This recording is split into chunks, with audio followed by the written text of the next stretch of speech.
ازيكم يا حبابي؟ أنا الجد حكيم، وجيت أحكي لكم النهاردة حكاية مهمة أوي عن الأمانة. كان يا مكان في قرية صغيرة ولد طيب اسمه آدم. آدم كان مشهور إنه دايماً بيقول الصدق وبيحافظ على الأمانة.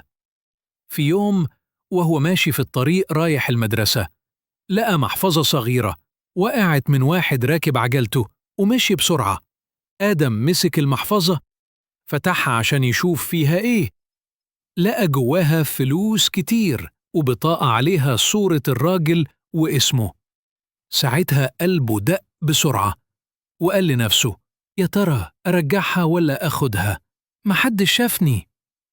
لكن آدم افتكر كلام باباه ومامته اللي دايما بيقولوله: الأمانة يا آدم كنز غالي، اللي يحافظ عليها ربنا هيحبه ويوفقه.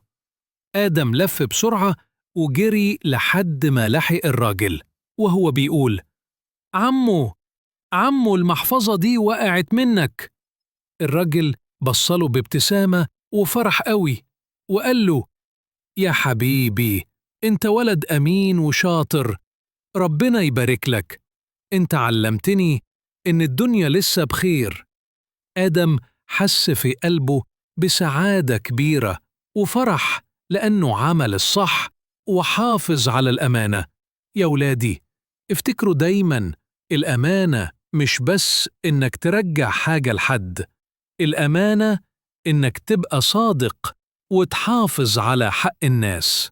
لو عجبتكم القصة يا حبايبي، اعملوا لايك واشتركوا في القناة. وجدكم حكيم بيحبكم كلكم.